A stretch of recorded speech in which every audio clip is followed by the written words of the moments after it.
Prince coaching classes के YouTube channel पर आपका हार्दिक स्वागत है। आज की इस क्लास में कक्षा 10 विज्ञान के चैप्टर 1 रासायनिक अभिक्रियाएं एवं समीकरण के भाग 2 को हल करेंगे। कल हमने भाग 1 किया था, तो वो वाला भाग आप जरूर देखें, आपको ये दूसरा भाग भी आसानी से समझ में आ जाएगा। तो देखो, आज हम पढ़ेंगे रासायनिक समीकरण को संतुलित करना। तो बच्चों, कल भी हमने रासायनिक समीकरण को संतुलित करना सीखा था। 3-4 उदाहरण मैंने कल की क्लास में बता दिए थे। अब आज मैं 3 उदाहरण और आपको करवा रहा हूं, ताकि रासायनिक समीकरण को संतुलित आपको अच्छी तरह से समझ में आ जाए। ठीक है, क्योंकि ये इंपॉर्टेंट है और आपको संतुलित करना आना चाहिए। तो देखिए, स्टार्ट करते हैं। देखो, मैंने यहाँ पर 3 उदाहरण लिए हैं। ये असंतुलित समीकरण है। अब आप इसे क्या करना है, संतुलित करना है। कल की क्लास आप जरूर देखिएगा। तो देखो, संतुलित करने के लिए क्या क्या नियम है। तो देखो, सबसे पहला नियम है, जितने भी आपको तत्व दे रखे हैं सबको आपको बॉक्स में बंद कर लेना है। सबसे पहला काम है इन्हें बॉक्स में बंद कर लेना है। तो देखो, मैं यहाँ दोबारा से लिख देता हूँ इसको, अभिक्रिया को। BaCl2 beryllium chloride plus hydrogen sulphate, ठीक है, और रिएक्शन करके देखो BaSO4 और प्लस HCl हाइड्रोजन क्लोराइड। ठीक है, अब देखो बेटा, यहाँ पर सबसे पहला काम है, इन सभी तत्वों को आप बॉक्स में बंद कर लेंगे। ठीक है, तो ये आप इन्हें कर लेंगे बॉक्स में बंद। ये कर लिया मैंने, ठीक है ना। प्लस के इधर और इधर ये अलग अलग है, तो इन सबको अलग अलग बॉक्स में बंद करो। आप कर लिया बॉक्स में बंद। अब आपको क्या करना है, इस बॉक्स के अंदर कोई बदलाव नहीं करना है, कोई चेंज नहीं करना है। जो चेंज करना है वो बॉक्स के बाहर चेंज करना है। ठीक है, हो गया। अब अगला काम क्या करोगे, एक सारणी बनाओगे। उस सारणी में तत्व का नाम लिखोगे, तत्व, ठीक है। फिर लिखोगे अभिकारक में परमाणुओं की संख्या, अभिकारक में परमाणुओं की संख्या, और यहाँ लिखोगे उत्पाद, उत्पाद में परमाणुओं की संख्या। अभिकारक में परमाणुओं की संख्या और उत्पाद में परमाणुओं की संख्या। तीर के निशान के आगे वाले तो अभिकारक हैं और पीछे वाले क्या हैं, उत्पाद हैं। ठीक है ना। तो देखो, सबसे पहले तत्व कौन कौन से हैं। एक तो है बेरिलियम Ba है, एक क्लोरीन Cl, एक hydrogen H, sulphur S, oxygen O।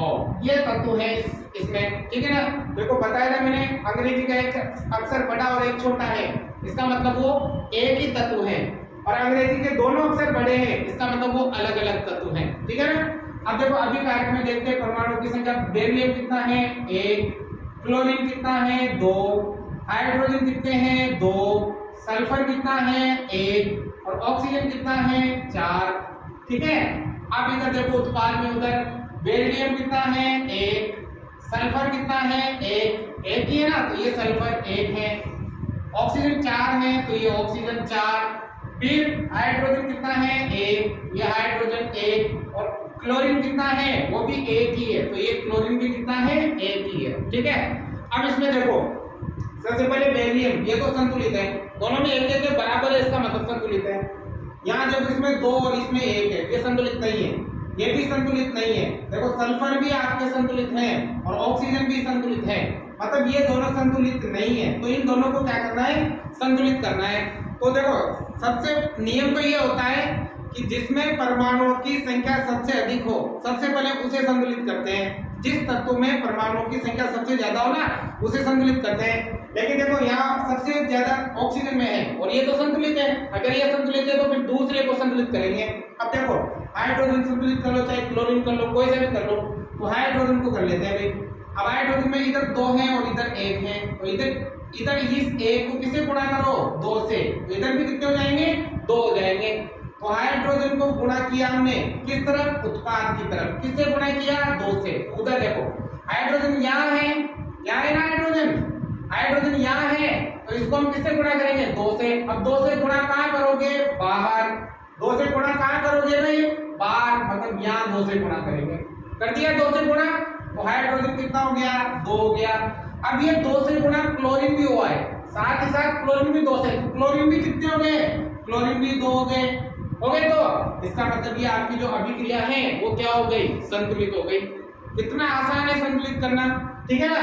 तो देखो अब इसको यहाँ लिख सकते हो BaCl2 प्लस H2SO4 और रिएक्शन करके क्या बनी BaSO4 प्लस 2HCl। ये हो गई आपकी संतुलित रासायनिक समीकरण। आगे समझ में। तो देखो कुछ नहीं किया इसमें, केवल यहाँ पर 2 लगाया, इसमें पूरी समीकरण आपके संतुलित हो गई। हाइड्रोजन को हमने 2 से गुणा किया था तो क्लोरीन भी 2 से गुणा होगा, 2 से गुणा होते ये भी 2 हो गया, और इधर क्लोरीन इधर भी 2 है, इसका मतलब बराबर है, संतुलित हो गई। चलिए दूसरा देखते हैं CH4 plus O2 reaction CO2 plus H2O। सबसे पहला काम है इस रासायनिक समीकरण को बॉक्स में बंद कर लेंगे, है ना। तो देखो दोबारा से लिख देते हैं CH4 प्लस O2 और ये हो गया CO2 प्लस H2O। सबसे पहला काम है इसके सभी तत्वों को आप क्या कर लो, बॉक्स में बंद कर लो, ठीक है ना। तो ये सभी जो तत्व हैं इनको हम बॉक्स में बंद कर लेंगे, ठीक है। तो ये सबको बॉक्स में बंद कर लिया हमने। अब बॉक्स में बंद करने के बाद इसके अंदर कुछ नहीं करना, जो चेंज करना है वो आपको बाहर करना है, ठीक है। अब देखो एक सारणी बना लेंगे, यहाँ लिखेंगे तत्व, यहाँ लिखेंगे अभिकारक में परमाणुओं की संख्या और यहाँ लिखेंगे उत्पाद में परमाणुओं की संख्या। तो तत्व एक तो है कार्बन C, एक है हाइड्रोजन H, एक है ऑक्सीजन O, ठीक है। देखिए अब देखो इधर अभिकारक में कार्बन कितना है 1, हाइड्रोजन कितने हैं 4, ये 4 है यहाँ, हाइड्रोजन कितना है 4, ऑक्सीजन कितने हैं 2, हो गया। अब उधर देखो उत्पाद में कार्बन कितना है 1, हाइड्रोजन है 2, ठीक है। ऑक्सीजन कितना है 2 और 1 3, ऑक्सीजन 3 है, ये ध्यान रहे है ना, 2 तो ये रहा और 1 ये रहा 3 है, ठीक है। तो चलिए देखो सबसे पहले कार्बन तो आपके संतुलित है, दोनों में बराबर है। हाइड्रोजन संतुलित नहीं है, ऑक्सीजन भी संतुलित नहीं है ना। तो देखो सबसे पहले उस तत्व को संतुलित करो जिसमें परमाणुओं की संख्या सबसे ज्यादा हो। तो बताओ परमाणुओं की संख्या सबसे ज्यादा हाइड्रोजन में है, तो इसे संतुलित करना पड़ेगा। इधर 4 है और इधर 2 है, तो इधर भी कितने होने चाहिए 4, तो इधर किससे गुणा करोगे 2 से गुणा करते हैं, 2 दूनी कितने हो गए 4 हो गए। 2 से गुणा किसको किया हाइड्रोजन को, किस तरफ किया उत्पाद की तरफ, तो उस तरफ हम 2 से गुणा करेंगे, किससे गुणा 2 से, किसको हाइड्रोजन को, ये रहा हाइड्रोजन, तो यहाँ लगाएंगे 2 से गुणा, ठीक है। अब देखो जैसे 2 से ये गुणा हुआ तो 2 दूनी 4 हो गया, लेकिन जैसे ये 2 से गुणा हुआ तो ऑक्सीजन इधर कितने हो गए, देखो 2 और 2 4 हो गए, ऑक्सीजन कितने हो गए 4, इधर 4 हो गए ना ऑक्सीजन, देखो ऑक्सीजन 2 तो ये रहे और 2 ये रहे, 2 और 2 कितने हो गए 4, और इधर ऑक्सीजन कितने हैं 2 ही है, इधर 4 है और इधर 2 ही है, तो इधर भी किससे गुणा करना पड़ेगा 2 से, तो 2 से गुणा कहाँ करोगे ऑक्सीजन को, यहाँ पर 2 से गुणा कर दोगे, तो इधर भी ऑक्सीजन कितने हो गए 4। अब ये समीकरण क्या हो गए आपके संतुलित समीकरण हो गए, आया समझ में। इसको यहाँ नीचे लिख देते हैं एक बार फिर, CH4 प्लस 2 और 2 plus C reaction CO2 plus 2H2O, ये हो गए आपके संतुलित रासायनिक समीकरण। तो यहाँ तो आप लिख लेना असंतुलित रासायनिक समीकरण और यहाँ लिखना संतुलित रासायनिक समीकरण। आगे बेटा समझ में बहुत ही आसान है समीकरण को संतुलित करना। अब देखो तीसरा है, देखो सबसे पहले यहाँ भी क्या करना है आपको बॉक्स में बंद कर लो, ठीक है। ये कर देता हूं मैं, सबसे पहला काम है इसे आप बॉक्स में बंद कर लेंगे, ठीक है ना।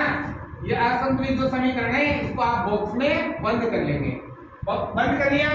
अब बंद करने के बाद यहाँ बनाएंगे एक सारणी, ठीक है। आप जब पारंगत हो जाओगे ना पूरी तरह से आपको ये आने लग जाएगा, तब आपको सारणी बढ़ाने की जरूरत ही नहीं पड़ेगी, आप डायरेक्टली से संतुलित कर दोगे, ठीक है ना। तो देखो सबसे पहले आप तत्व, ठीक है, फिर यहाँ अभिकारक में परमाणुओं की संख्या, फिर यहाँ उत्पाद में परमाणुओं की संख्या, ये सब हम लिख लेंगे, ठीक है। तो देखो तत्व एक तो है हाइड्रोजन, है ना, एक है सल्फर, एक है ऑक्सीजन, एक है सोडियम Na, ऑक्सीजन आएगा हाइड्रोजन आएगा, 4 तत्व हैं, ठीक है। हाइड्रोजन, सल्फर, ऑक्सीजन और सोडियम और H2 आएगा, ठीक है। अब देखते हैं अभिकारक में हाइड्रोजन कितने हैं भाई 2 और एक ये रहा 3, 3 नाइट्रोजन है। अब सल्फर कितने हैं? एक ही है, तो ये एक। ऑक्सीजन 4 ये और ये 5 ऑक्सीजन है। सोडियम एक ही है, ठीक है। अब उत्पाद में देखो उस तरफ हाइड्रोजन कितने हैं भाई? हाइड्रोजन 2 है, तो ये 2 आ जाएंगे, ठीक है। सल्फर उधर एक ही है, तो ये 1 आ जाएगा। ऑक्सीजन 4 और एक 5 है, तो ये 5 आ जाएगा, ठीक है। अब सोडियम उधर 2 है, तो यहाँ कितना आ जाएगा? 2 आ जाएगा, ठीक है। आगे समझ में। अब देखो इसमें देख लो कौन कौन से संतुलित है। हाइड्रोजन संतुलित नहीं है, सल्फर तो संतुलित है, ऑक्सीजन भी संतुलित है और सोडियम संतुलित नहीं है। ये दोनों संतुलित नहीं है, तो पहले इन दोनों को संतुलित करेंगे, ठीक है। अब देखो इन दोनों में आसानी से कौन संतुलित हो सकता है? सोडियम, क्योंकि इधर किससे गुणा करते हैं? 2 से, तो इधर भी 2 हो जाएंगे ना, तो इधर 2 से गुणा कर दो सोडियम को, ठीक है। तो मैं यहाँ देखो H2 या डायरेक्ट इसमें लगा देता हूं मैं, ठीक है ना, फिर देख लेना तुम। देखो Na इसको किससे गुणा करना है? 2 से। किस तरह? अभिकारक इधर, तो ये यहाँ लगा देंगे हम, कितना? 2, ठीक है, हो गया। तो ये सोडियम संतुलित हो गया। लेकिन जैसे ये इधर 2 से गुणा हुआ, तो ऑक्सीजन भी 2 से गुणा होगा, है ना, और हाइड्रोजन भी किससे गुणा होगा? 2 से गुणा होगा। तो देखो यहाँ पर अब ऑक्सीजन इधर कितने हो गए? ऑक्सीजन इधर कितने हो गए भाई? 4 और 2 6 हो गए। और हाइड्रोजन कितने हो गए इधर? हाइड्रोजन इधर हो गए 2 तो ये है सही, और 2 ये हो गए, 2 और 2 4 हो गए, ना 4? समझ में आ गया ना बात? ऑक्सीजन तो हो गए 6 और हाइड्रोजन हो गए 4। अब उधर ऑक्सीजन कितने हैं? इधर ऑक्सीजन देखो, ऑक्सीजन इधर 4 और एक 5 है ना, और हाइड्रोजन इधर केवल 2 ही है, ठीक है। ये दोनों असंतुलित है, संतुलित करना पड़ेगा इनको। तो देखो इधर हाइड्रोजन है, तो इधर 2 से गुणा कर दो। हाइड्रोजन को किससे गुणा कर दो? 2 से, तो इधर ये 2 से गुणा कर देंगे, कर दिया 2 से गुणा।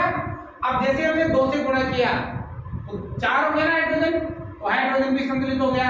अब ऑक्सीजन देखो इधर 6 है और इधर 5 है, तो इधर देखो 4 है और 2 एकम 2 ही है, 4 और 2 इधर भी कितने हो गए? 6 हो गए। इसका मतलब आपका ये समीकरण क्या हो गया? संतुलित हो गया। आगे समझ में। अब यहाँ अलग लिख दो इसको, H2SO4 plus 2NaOH reaction Na2SO4 plus 2H2O, ठीक है। तो ये है आपके संतुलित रासायनिक समीकरण। तो बच्चों इस तरह से हम समीकरण को क्या करते हैं? संतुलित करते हैं। और रासायनिक समीकरण को संतुलित करने की विधि को कौन सी विधि कहते हैं? अनुमान विधि। अनुमान विधि कहते हैं या हिट एंड ट्रायल विधि कहते हैं। तो उम्मीद करता हूं आपको समीकरण संतुलित करना अच्छी तरह से समझ में आया होगा। आप मुझे कमेंट जरूर कीजिएगा कि आपको समझ में आया या नहीं आया। पिछली क्लास भी आप जरूर देखना, वहां भी मैंने इसके 3-4 उदाहरण करवाए थे, ठीक है। चलो अब आगे पढ़ेंगे हम रासायनिक अभिक्रियाओं के प्रकार। तो बच्चों देखो रासायनिक अभिक्रिया किसे कहते हैं? किसी पदार्थ में रासायनिक परिवर्तन होता है तो उसे हम क्या कहते हैं? रासायनिक अभिक्रिया कहते हैं। अब रासायनिक अभिक्रिया विभिन्न प्रकार की होती है, अनेक प्रकार की होती है रासायनिक अभिक्रिया। उन सब के बारे में हम बारी-बारी से पढ़ेंगे, ठीक है। लेकिन पहले थोड़ा सा देखो यहाँ पे, किसी भी रासायनिक क्रिया के समय किसी एक तत्व का परमाणु दूसरे तत्व के परमाणु में नहीं बदलता है। अगर रासायनिक अभिक्रिया हो रही है, ठीक है, तो एक तत्व का परमाणु दूसरे तत्व के परमाणु में नहीं बदलता है। जैसे मान लो सोने और चांदी के बीच अभिक्रिया हो रही है, तो सोने का जो परमाणु है ना वो कभी भी चांदी में नहीं बदलेगा और चांदी का परमाणु कभी भी सोने में नहीं बदलेगा। दोनों के बीच अभिक्रिया हो रही है तो इन दोनों के परमाणु कभी भी एक दूसरे में नहीं बदलता है। कहने का मतलब सोने से कभी चांदी नहीं बनेगी और चांदी से कभी सोना नहीं बनेगा, ठीक है। अब देखो आगे क्या बदलता है, ना तो परमाणु मिश्रण बाहर से जाता है, बाहर जाता है, ना तो परमाणु मिश्रण बाहर जाता है और न ही बाहर से मिश्रण में आता है। उन दोनों की जो अभिक्रिया हो रही है ना उसमें परमाणु मिश्रण बाहर नहीं जाता है। परमाणु का जो मिश्रण है वो कभी भी बाहर नहीं जाता है और न ही बाहर से कोई मिश्रण आता है, ठीक है। आगे देखो, अगर कोई भी रासायनिक अभिक्रिया परमाणुओं के आपसी आबंध के टूटने व जुड़ने से नए पदार्थ का निर्माण होता है। कोई किसी भी रासायनिक अभिक्रिया में परमाणुओं के आपसी आबंध टूटते हैं और जुड़ते हैं, जिसी के कारण क्या होता है, नए पदार्थ का निर्माण होता है।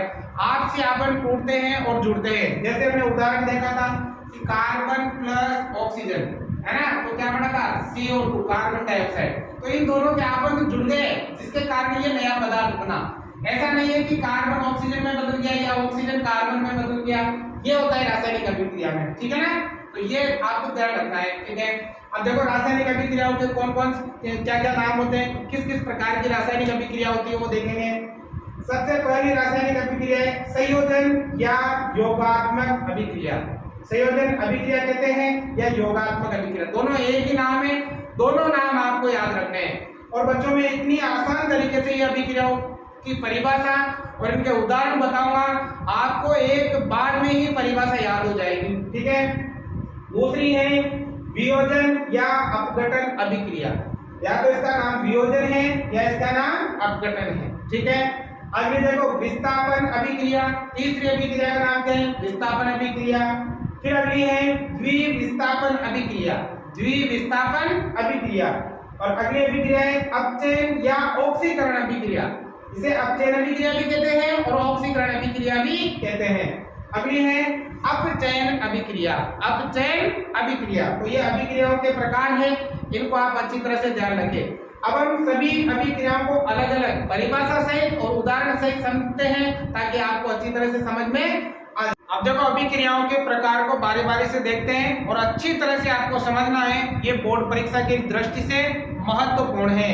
देखो सबसे पहली थी बेटा संयोजन या योगात्मक अभिक्रिया। तो देखो इनको इनके नाम से आपको इनकी परिभाषा याद हो जानी चाहिए। संयोजन का मतलब क्या होता है, जुड़ना। योगात्मक का मतलब क्या होता है, जुड़ना। तो देखो ऐसी अभिक्रिया जिसमें दो या दो से अधिक अभिकारक मिलकर एक उत्पाद बनाते हैं, उसे संयोजन अभिक्रिया कहते हैं। दो या दो से अधिक अभिकारक मिलकर एक उत्पाद बनाए, उसे क्या कहेंगे, संयोजन अभिक्रिया कहते हैं। जैसे यहाँ पर मान लीजिए उदाहरण के लिए A प्लस B, ये दो अभिकारक हैं, ठीक है। अब ये दोनों अभिकारक मिलकर क्या करेंगे, एक उत्पाद बनाएंगे AB। तो देखो दो या दो से अधिक अभिकारक मिलकर एक उत्पाद बनाते हैं, उसे हम क्या कहते हैं, संयोजन अभिक्रिया या योगात्मक अभिक्रिया कहते हैं। योग का मतलब होता है जुड़ना। तो देखो यहाँ पर दो अभिकारक जुड़कर एक उत्पाद बना रहे हैं, इसका मतलब ये कौन सी अभिक्रिया है, संयोजन या योगात्मक अभिक्रिया है। अब चलिए इसके उदाहरण देखते हैं। सबसे पहले देखो कोयले का दहन। कोयला क्या होता है, कार्बन। कार्बन को कैसे लिखेंगे, C से प्लस। अब बेटा जब भी किसी का दहन करना हो, जलाना हो, तो किसकी उपस्थिति में जलेगा, ऑक्सीजन की। तो यहाँ क्या आएगा, O2। और इन दोनों के अभिक्रिया होने से क्या बनेगा, CO2 कार्बन डाइऑक्साइड। तो देखो यहाँ दो अभिकारक हैं, दोनों अभिकारक मिलाकर एक उत्पाद बना रहे हैं, इसका मतलब ये किसका उदाहरण है, ये संयोजन या योगात्मक अभिक्रिया का उदाहरण है। अब देखो कार्बन ठोस होता है, इसके लिए यहाँ क्या लिखेंगे, S। अवस्थाएं भी आपको लिखना आवश्यक है। ऑक्सीजन गैस है, इसके लिए क्या लिखेंगे, G। कार्बन डाइऑक्साइड गैस है, इसके लिए क्या लिखेंगे, G लिखेंगे, ठीक है। आया समझ में। अब देखो उधर जल का निर्माण। अब जल का निर्माण आपको पता है दो गैसों से होता है, कौन कौन सी, एक तो हाइड्रोजन प्लस एक ऑक्सीजन, ठीक है। गैस है इसलिए दोनों के पीछे क्या लगाना पड़ेगा, दो लगाना पड़ेगा। यदि गैस है ना तो उसके पीछे क्या लगता है, दो लगता है। अब बताओ जल का सूत्र आप सबको पता है क्या होता है, H2O, ठीक है, हो गया। अब देखो यहाँ दो अभिकारक हैं, एक उत्पाद बन रहा है, इसका मतलब कौन सी अभिक्रिया हो गई, संयोजन या योगात्मक अभिक्रिया हो गई। अभी देखो क्या ये समीकरण संतुलित है, अभी संतुलित करना सीखे थे ना, तो यहाँ पर हम साथ के साथ संतुलित भी करते जाएंगे ताकि आपको अच्छी तरह से समझ में आ जाए। देखो हाइड्रोजन यहाँ दो है, यहाँ भी दो है, संतुलित है। ऑक्सीजन यहाँ दो है लेकिन यहाँ एक ही है, तो क्या करना पड़ेगा, यहाँ दो लगाना पड़ेगा। आगे है ना, यहाँ दो लगा देंगे। दो लगाने से ऑक्सीजन दो हो गया, इधर भी दो है, लेकिन हाइड्रोजन यहाँ कितना हो गया, चार हो गया। इधर दो ही है, इधर भी क्या लगा दो, दो लगा दो। अब ये समीकरण आपकी क्या हो गई, संतुलित हो गई। अब इनकी अवस्थाएं भी लिखेंगे, हाइड्रोजन गैस है तो जी लिखेंगे, ऑक्सीजन गैस है तो जी लिखेंगे, जल द्रव है लिक्विड है तो एल लिखेंगे। ठीक है, तो ये इस प्रकार से आपको करना है। अब देखो तीसरा है सल्फर या गंधक का दहन। सल्फर और गंधक एक ही होती है, ठीक है ना, या तो आप सल्फर का दहन बोलो या गंधक का दहन बोलो। तो देखो सल्फर क्या होती है बच्चों, एस, ठीक है, प्लस अब दहन होगा किसकी उपस्थिति में, ऑक्सीजन की, तो O2, ठीक है। अब दोनों का जो मिश्रण होगा वो बनेगा SO2, सल्फर डाइऑक्साइड, ठीक है, सल्फर ऑक्साइड। तो देखो यहाँ पर ये दो अभिकारक हैं, एक उत्पाद बना रहे हैं, इसका मतलब संयोजन अभिक्रिया है, ठीक है, और ये संतुलित है, संतुलित करने की आवश्यकता नहीं है। सल्फर देखो टॉस होगा, ये गैस है, ठीक है, और ये भी क्या है आपके गैस है, ठीक है। तो समझ में आ रहा है भाई आपको, अच्छी तरह से समझ में आ रहा हो तो आप कमेंट मुझे जरूर करें, कमेंट करोगे तभी आपको समझ में आएगा, ठीक है। अब देखो कैल्शियम हाइड्रोक्साइड का निर्माण, कैल्शियम हाइड्रोक्साइड का निर्माण कैसे होता है वो हम देखते हैं। तो देखो कैल्शियम हाइड्रोक्साइड के निर्माण के लिए एक को लेंगे कैल्शियम ऑक्साइड, कैल्शियम ऑक्साइड, ठीक है, प्लस इसको मिलाएंगे जल में H2O, ठीक है। अब ये अभिक्रिया करके बनाएगा CaOH2, CaOH2, ठीक है। तो देखो दो अभिकारक हैं, दो अभिकारक मिलकर एक उत्पाद बना रहे हैं, इसका मतलब कौन सी अभिक्रिया है, संयोजन अभिक्रिया है, ठीक है। अब देखो यहाँ पर ये तो है आपके कैल्शियम ऑक्साइड, ये तो क्या है कैल्शियम ऑक्साइड, ठीक है, ऑक्साइड, और ये है आपके जल, है ना, और ये जो बड़ा आपके कैल्शियम हाइड्रो ऑक्साइड, ठीक है ना, कैल्शियम हाइड्रो ऑक्साइड, ठीक है। तो देखो एक और चीज मैं आपको यहाँ बताना चाहूंगा कि CaO ये बिना बुझा हुआ चूना है, ये बिना बुझे हुए चूने का सूत्र है, ये जो सूत्र है ना ये आपके बिना बुझा हुआ चूना है। चूना देखा है आपने जो मकानों में निर्माण के काम में आता है, बिना बुझा हुआ चूना है। जैसे हम इसको जल में डालेंगे तो जल में क्या होगा, जल गर्म हो जाएगा, मतलब उसमें से गर्म हो जाएगा, ऊर्जा निकलेगी, ठीक है। और जब ये ठंडा होगा तो ये किस में बदल जाएगा, कैल्शियम हाइड्रोक्साइड में बदल जाएगा। और ये जो कैल्शियम हाइड्रोक्साइड है ये बुझा हुआ चूना है, ये क्या है, बुझा हुआ चूना है। ये किसका सूत्र है, बुझे हुए चूने का सूत्र है। तो आपको ये ध्यान रखना है कि बिना बुझे हुए चूने का सूत्र क्या होता है, बुझे हुए चूने का सूत्र क्या होता है, तो ये बिना बुझे हुए चूने से क्या बढ़ता है, बुझा हुआ चूना बढ़ता है। तो देखो दो अभिकारक मिलकर एक उत्पाद बना रहे हैं, इसका मतलब ये कौन सी अभिक्रिया है, संयोजन या योगात्मक अभिक्रिया है। तो समझ में आ गया भाई, दो या दो से अधिक अभिकारक मिलकर एक उत्पाद बनाते हैं, उसे हम क्या कहते हैं, संयोजन या योगात्मक अभिक्रिया कहा जाता है, ठीक है। अब अगली देखो दूसरी है आपके वियोजन या अपघटन अभिक्रिया, वियोजन या अपघटन अभिक्रिया। तो देखो नाम से पता चल रहा है, वियोजन मतलब टूटना, अपघटन का मतलब भी क्या होता है, टूटना, ठीक। देखो परिभाषा, ऐसी अभिक्रिया जिसमें एक अभिकारक टूटकर दो या दो से अधिक उत्पाद बनाते हैं, एक अभिकारक टूटकर दो या दो से अधिक उत्पाद बनाते हैं, उसे वियोजन या अपघटन अभिक्रिया कहते हैं। इसका उल्टा है, इसमें तो दो अभिकारक मिलकर एक उत्पाद बना रहे थे, अब इसमें एक अभिकारक टूटकर दो या दो से अधिक उत्पाद बनाएंगे। जैसे उदाहरण के लिए मान लीजिए यहाँ पर ये एक अभिकारक है, ठीक है, अब ये टूटकर क्या करेगा, दो उत्पाद बनाएगा B प्लस C, ठीक है। तो देखो एक अभिकारक है, टूटकर दो या दो से अधिक भी आपके उत्पाद बना सकता है, इसे क्या कहते हैं, वियोजन अभिक्रिया या अपघटन अभिक्रिया कहते हैं। बात समझ में आ गई। अब देखो ये तीन प्रकार की होती है, अपघटन जो अभिक्रिया है वो कितने प्रकार की होती है, तीन प्रकार की होती है। सबसे पहले ऊष्मीय अपघटन, दूसरे नंबर पे विद्युतीय अपघटन, और तीसरे नंबर पे होती है प्रकाशीय अपघटन। तो बच्चों इन तीनों की परिभाषाएं याद रखना बहुत ही आसान है, 5 मिनट में आप इन तीनों की परिभाषाएं याद कर लोगे, ठीक है। तो कैसे देखो, उसमें अपघटन किसे कहते हैं, ऐसी रासायनिक अभिक्रिया जिसका अपघटन उष्मा की उपस्थिति में हो, जिसका अपघटन उष्मा की उपस्थिति में हो उसे उष्मीय अपघटन अभिक्रिया कहते हैं। जिसका अपघटन विद्युत की उपस्थिति में हो उसे विद्युतीय अपघटन कहते हैं। जिसका अपघटन प्रकाश की उपस्थिति में हो उसे प्रकाशीय अपघटन अभिक्रिया कहते हैं। तो देखो कितना आसान है ना, परिभाषा याद रखना। ऐसी अभिक्रिया जिसका अपघटन उष्मा की उपस्थिति में हो उष्मीय अपघटन, विद्युत की उपस्थिति में हो विद्युतीय अपघटन, प्रकाश की उपस्थिति में हो प्रकाशीय अपघटन अभिक्रिया कहते हैं। तो देखो यहाँ पर इसकी परिभाषा लिख सकते हो, पूरी लिखना। ऐसी रासायनिक अभिक्रिया जिसका अपघटन उष्मा की उपस्थिति में हो, जिसका अपघटन किसकी उपस्थिति में हो, उष्मा की उपस्थिति में हो, तो उष्मा से अपघटन हो या उष्मा की उपस्थिति में अपघटन हो उसे क्या कहते हैं, उष्मीय अपघटन कहते हैं। ठीक है, अब देखो इसका उदाहरण भी हम देख लेते हैं साथ के साथ। तो देखो बेटा यहाँ पर मैंने एक लिया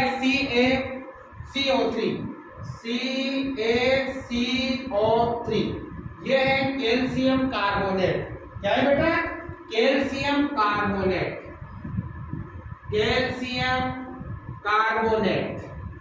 कार्बोनेट। ठीक है, और इसे संगमरमर भी कहते हैं, संगमरमर का फॉर्मूला ये भैया संगमरमर है। ये क्या है, संगमरमर कहते हैं या कहते हैं कैल्शियम कार्बोनेट। ठीक है, अब हम इसकी अभिक्रिया करवाएंगे। अभिक्रिया मतलब इसके ऊपर क्या लिखेंगे, उष्मा, क्योंकि अभिक्रिया किसकी उपस्थिति में हो रही है, उष्मा की उपस्थिति में। ठीक है, तो ये क्या बढ़ेगा, ये बढ़ेगा CaO plus CO2 carbon dioxide.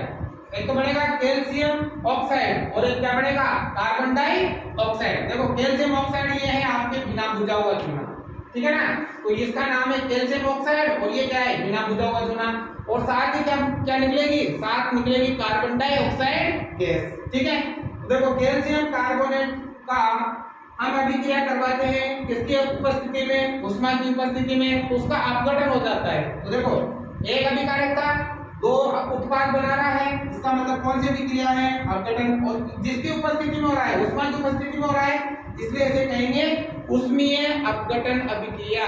कौन सी अभिक्रिया, उष्मीय अपघटन। अब देखो कैल्शियम कार्बोनेट टॉस होता है तो एस लिखेंगे। ठीक है, ये कैल्शियम ऑक्साइड ये भी टॉस होता है तो एस लिखेंगे। कार्बन डाइऑक्साइड गैस है तो क्या लिखेंगे, जी लिखेंगे। तो ये अवस्थाएं भी आपको लिखना आवश्यक है।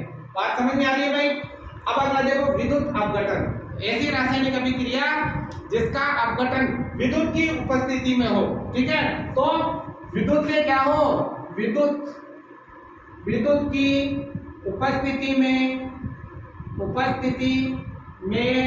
अपघटन हो उसे क्या कहते हैं, विद्युतीय अपघटन अभिक्रिया कहते हैं। ऐसी पूरी परिभाषा लिखना चाहो तो ऐसी रासायनिक अभिक्रिया जिसका अपघटन विद्युत की उपस्थिति में हो उसे क्या कहते हैं, विद्युतीय अपघटन अभिक्रिया कहते हैं। अब देखो इसका जो उदाहरण देखते हैं हम, उदाहरण क्या होगा, उदाहरण देखो जैसे हमने यहाँ ले लिया NaCl सोडियम क्लोराइड, सब जानते हो साधारण नमक का सूत्र है, साधारण नमक है सोडियम क्लोराइड। ठीक है, इसका जलीय विलयन लेंगे, सोडियम क्लोराइड का क्या लेंगे, जलीय विलयन मतलब नमक का घोल लेंगे। ये जलीय विलय है में आएगा तो AQ आ जाएगा। ठीक है, अब इसमें करेंगे विद्युत प्रवाहित, क्या प्रवाहित करेंगे, विद्युत, तो ये क्या होगा, विभाजित हो जाएगा मतलब अपघटित हो जाएगा। और Na तो अलग हो जाएगा और Cl अलग हो जाएगा और यहाँ क्या लग जाएगा, 2 लग जाएगा। 2 क्यों लगाया बच्चों, 2 इस वजह से लगाया क्योंकि यहाँ पर ये क्या है, क्लोरीन गैस है, तो गैस के लिए हम हमेशा क्या लगाते हैं, 2 लगाते हैं। ठीक है, तो देखो एक अभिकारक था, विद्युत की उपस्थिति में अपघटित हो गया, कितने उत्पादों में, 2 उत्पादों में, इसलिए इसे कौन सी अभिक्रिया कहते हैं, अपघटन अभिक्रिया कहते हैं। समझ में आ रही है बात। अब देखो सोडियम ये तो टॉस है तो S लगेगा, क्लोरीन गैस है तो G लगेगा। ठीक है, अब क्या ये अभिक्रिया संतुलित है, नहीं है। यहाँ सोडियम 1 है तो ठीक है, यहाँ भी 1 है, यहाँ क्लोरीन कितना है, 1 है, लेकिन वहाँ 2 है, तो यहाँ भी 2 होने चाहिए, तो आगे क्या लगा देंगे, 2 लगा देंगे। जैसे 2 लगाए तो सोडियम भी कितने हो गए, 2 हो गए, तो यहाँ भी सोडियम के आगे क्या लगा देंगे, 2 लगा देंगे। अब ये अभिक्रिया आपके क्या हो जाती है, संतुलित हो जाती है। तो समझ में आ गया, ऐसी रासायनिक अभिक्रिया जिसका अपघटन किसकी उपस्थिति में हो, जिसका अपघटन विद्युत की उपस्थिति में हो, उसे क्या कहते हैं, उसे कहते हैं विद्युतीय अपघटन अभिक्रिया। ठीक है, अब देखो तीसरी है प्रकाशीय अपघटन, परिभाषा आप खुद पढ़ा सकते हो। ऐसी रासायनिक अभिक्रिया जिसका अपघटन किसकी उपस्थिति में हो, प्रकाश की उपस्थिति में क्या हो, अपघटन हो, प्रकाश की उपस्थिति में अपघटन हो, उसे क्या कहते हैं, प्रकाशीय अपघटन अभिक्रिया कहते हैं। ठीक है, जैसे उदाहरण के लिए मान लीजिए यहाँ पर लिया हमने AgBr, है ना, सिल्वर ब्रोमाइड। ठीक है, अब देखो बच्चों यहाँ पर हम क्या करेंगे, प्रकाश लाएंगे। ठीक है, मतलब इस अभिक्रिया को किसकी उपस्थिति में करवाना है, प्रकाश की उपस्थिति में। तो ये विभाजित हो जाएगा और हो जाएगा Ag प्लस Br2। ठीक है, Ag प्लस Br2, सिल्वर अलग हो जाएगा, ब्रोमीन अलग हो जाएगा। ठीक है ना, तो देखो एक अभिकारक था, टूटकर 2 इसमें बदल गया, उत्पाद में बदल गया, और किसकी उपस्थिति में, प्रकाश की उपस्थिति में। इसलिए इसे कौन सी अभिक्रिया कहते हैं, प्रकाशीय अपघटन अभिक्रिया कहते हैं। ठीक है, अब देखो AgBr ये एक लिक्विड है, तो ये L हो जाएगा, सॉरी जलीय विलयन है, तो यहाँ क्या हो जाएगा Aq। ये सिल्वर टॉस है तो S हो जाएगा, ये गैस है तो यहाँ क्या लग जाएगा, G लग जाएगा। ठीक है, अब क्या ये अभिक्रिया संतुलित है, नहीं है, तो इसे क्या करना पड़ेगा, संतुलित करना पड़ेगा ना। यहाँ Br 2 है तो यहाँ एक ही है तो यहाँ 2 लग जाएगा, अब Ag 2 हो गया तो यहाँ भी 2 लग जाएगा। अब ये अभिक्रिया आपकी क्या हो जाती है, संतुलित हो जाती है। समझ में आ रहा है भाई। तो ऐसी रासायनिक अभिक्रिया जिसका अपघटन प्रकाश की उपस्थिति में होता है उसे क्या कहते हैं, प्रकाशीय अपघटन अभिक्रिया कहते हैं। तो ये उदाहरण भी आपको साथ के साथ ध्यान रखते हैं, उदाहरण ध्यान रखोगे, ये परीक्षा में आपके उदाहरण भी पूछे जा सकते हैं। तो देखो कितना आसान है। अब अगला देखो तीसरी जो अभिक्रिया है वो है आपके विस्थापन अभिक्रिया। कमेंट जरूर करें आप कि आपको कितना समझ में आ रहा है। ठीक है, विस्थापन अभिक्रिया, तो देखो नाम से पता चल रहा है, विस्थापन का मतलब एक जगह से दूसरी जगह ले जाना, उठाना, मतलब बदलना, जगह बदलना। विस्थापन का मतलब विस्थापित करना, जैसे यहाँ है तो इधर ले जाना। तो देखो क्या लिखा है, ऐसी अभिक्रिया जिसमें एक अभिकारक का परमाणु दूसरे अभिकारक के परमाणु को विस्थापित कर देता है उसे विस्थापन अभिक्रिया कहते हैं। एक अभिकारक का परमाणु दूसरे अभिकारक के परमाणु को विस्थापित कर देता है उसे क्या कहते हैं, विस्थापन अभिक्रिया कहते हैं। जैसे उदाहरण के लिए मान लीजिए यहाँ पर A प्लस BC, ठीक है, तो ये हो जाएगा AC प्लस B। ठीक है, तो देखो यहाँ पर C पहले B के साथ था, अब C किसके साथ आ गया, A के साथ। यहाँ पर क्या किया, इस अभिकारक के परमाणु ने इस अभिकारक के परमाणु को विस्थापित कर दिया। देखो इस परमाणु ने इस परमाणु को यहाँ से क्या कर दिया, विस्थापित कर दिया। तो एक अभिकारक का परमाणु दूसरे अभिकारक के परमाणु को विस्थापित कर दे उसे हम क्या कहते हैं, विस्थापन अभिक्रिया कहते हैं। ठीक है, जैसे और उदाहरण हम यहाँ पर समझेंगे तो अच्छी तरह से आपको समझ में आ जाएगा। तो देखो एक उदाहरण लेते हैं, उदाहरण है Zn, ठीक है, प्लस CuSO4। ठीक है, अब देखो Zn आपके जिंक है, ये क्या है, जिंक, टॉस होता है तो S लिखेंगे। ठीक है, CuSO4 कॉपर सल्फेट, ये क्या है, ये है कॉपर सल्फेट। ठीक है ना, ये जलीय विलयन है तो इसके लिए Aq लिखेंगे। ठीक है, अब बच्चों इन दोनों के बीच जब अभिक्रिया होगी तो ये जो Zn है ना, ये CO को यहाँ से क्या कर देगा, विस्थापित कर देगा। मतलब यहाँ हो जाएगा ZnSO4 प्लस Cu अलग हो जाएगा, Cu क्या हो जाएगा, अलग हो जाएगा। तो देखो यहाँ पर क्या हो रहा है, यहाँ पर क्या हो रहा है, इस एक अभिकारक के परमाणु ने दूसरे अभिकारक के परमाणु को क्या कर दिया, विस्थापित कर दिया। इसलिए ये कौन सी अभिक्रिया कहलाती है, विस्थापन अभिक्रिया कहलाती है। तो देखो ये तो है जिंक, ठीक है, ये है कॉपर सल्फेट, अब वो क्या बढ़ गया, अब बढ़ गया आपके जिंक सल्फेट और कॉपर क्या हो गया, अलग हो गया। अब देखो ये तो जलीय विलयन है और ये टॉस है तो यहाँ क्या लग जाएगा, S लग जाएगा। देखो बिल्कुल आसान सी परिभाषा है, एक अभिकारक का परमाणु दूसरे अभिकारक के परमाणु को विस्थापित कर दे तो इसे क्या कहते हैं? इसे विस्थापन अभिक्रिया कहते हैं। लेकिन यहाँ एक और इम्पोर्टेंट पॉइंट है, वो आपको ध्यान रखना है। इसमें केवल अधिक अभिक्रियाशील तत्व ही कम अभिक्रियाशील तत्व को विस्थापित कर सकता है। अधिक अभिक्रियाशील, जिसमें ज्यादा शक्ति है, वही कम शक्तिशाली तत्व को विस्थापित कर सकता है। जैसे यहाँ जिंक अधिक क्रियाशील है और कॉपर कम क्रियाशील है, इसलिए जिंक ने कॉपर को यहाँ से क्या कर दिया? विस्थापित कर दिया। यदि यहाँ कॉपर होता और यहाँ जिंक होता तो कॉपर जिंक को विस्थापित नहीं कर पाता, क्योंकि कॉपर की जो क्रियाशीलता है वो कम है और जिंक की जो क्रियाशीलता है वो क्या है? अधिक है। तो ये विशेष तौर पे आपको ध्यान रखना है कि अधिक क्रियाशील तत्व ही कम क्रियाशील तत्व को विस्थापित कर सकता है, अन्यथा कम क्रियाशील तत्व अधिक क्रियाशील तत्व को विस्थापित नहीं कर सकता। जैसे एक उदाहरण और देखते हैं, जैसे यहाँ लिया मैंने Fe फेरस, ठीक है, ये टॉस है तो S लगा देंगे, प्लस यहाँ लिया मैंने CuSO4, ये ले लेते हैं कॉपर सल्फेट, जरिए विलयन है तो Aq आ जाएगा। अब देखो यहाँ पर ये फेरस अधिक क्रियाशील है और ये CO कॉपर कम क्रियाशील है, तो ये वाला तत्व इसको यहाँ से क्या कर देगा? विस्थापित कर देगा। तो ये क्या बन जाएगा? ये बन जाएगा FeSO4 फेरस सल्फेट। ये कॉपर सल्फेट है, ये फेरस है, ये क्या है? फेरस, ठीक है। फेरस सल्फेट बन गया तो क्या नाम हो गया? Aq जलिए विलयन है और प्लस पीछे क्या रह जाएगा भाई? कॉपर, तो ये Cu टॉस है तो क्या लिख देंगे? S लिख देंगे। तो देखो एक अभिकारक का परमाणु दूसरे अभिकारक के परमाणु को विस्थापित कर दे तो उसे कौन सी अभिक्रिया कहते हैं? विस्थापन अभिक्रिया कहते हैं। तो उम्मीद करता हूं बच्चों ये आपको अच्छी तरह से समझ में आया होगा। समझ में आया हो तो आप कमेंट बॉक्स में जरूर लिखिएगा। आज की क्लास हम यही समाप्त करते हैं। अगली क्लास में जो इसकी शेष अभिक्रियाओं के प्रकार बचे हुए हैं वो हम अगली क्लास में करेंगे। आप तब तक के लिए बहुत बहुत धन्यवाद। लाइक से सब्सक्राइब जरूर से जरूर करें।